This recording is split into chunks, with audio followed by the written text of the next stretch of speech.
Welcome back, my dear students.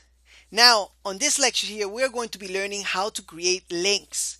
All right, and links are super useful in HTML. They allow us to go to different pages. They allow us to open functions in JavaScript. They allow us to do different things on the pages, believe it or not. They even allow us to see images in a different page. Now, let's go ahead and create some links. Go to your blank.html and let's do a save as. And I'm going to call this links. Super simple, right? I hope you're having a great day. I believe it's raining outside, but it's beautiful that at least we get some rain. I heard of places that never get rain and are really dry. And I'm glad that we have some rain, so it's a good day. Anyways, I'm going to just name this document links. Sometimes I forget to name it, but it's just preference. Just get into the habit of every page you make, just make your title meaningful. All right, so let's go down here and let's start creating a link. So we need something called an anchor tag or an A tag right here like this, and then we have a closing one, and then we can bring it down if we wanted to, just to make it clear. But links are usually one line, all right, like this. Now the first thing is, this is just like the images. When the browser comes and reads all this data and looks at this link here or this anchor tag, it says, you know what? Okay, you're an anchor tag. Hey, nice to see you. And it keeps going down all the way down because we're not telling the browser, when you click on me, go this way or go that way. We're not telling the browser any of that. All right, we're not even telling the browser, hey, my name is Click Me. All right, so let's tell the browser my name is Click Me.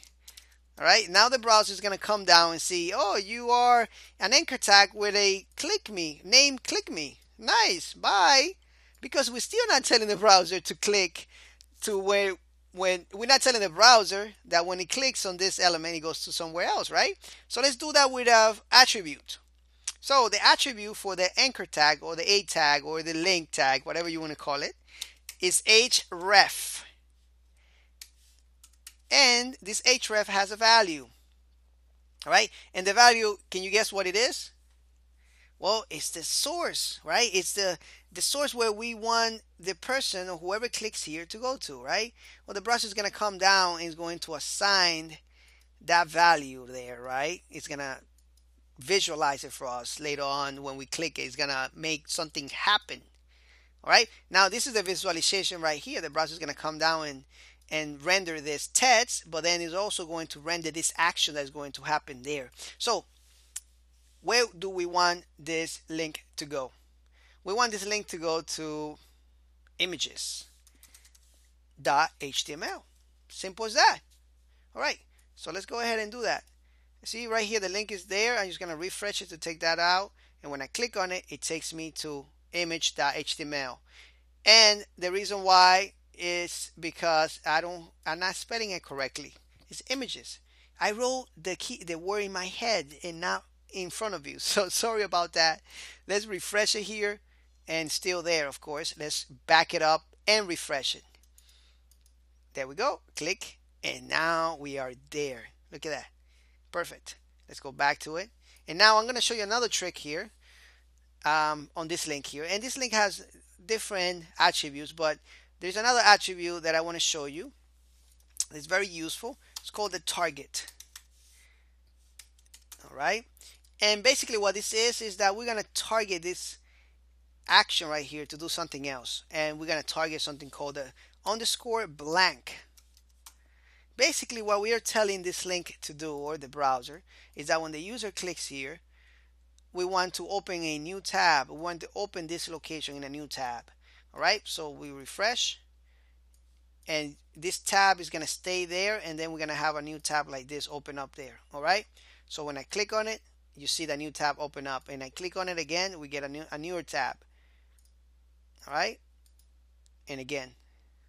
So you see that it's very useful because sometimes you want the user to stay in this page, but you want them to see some other content. But because the idea is they go to another tab, but they can always go back to yours.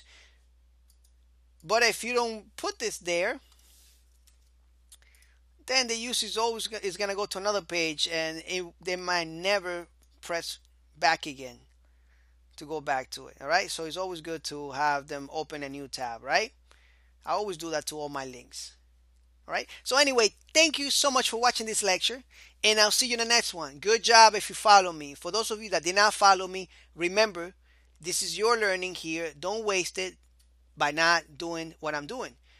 Practice, practice, practice makes perfection and makes a better developer. The more hours you got writing, the better it's going to be for you. So I see you in the next lecture, and hopefully you are following me. Take care.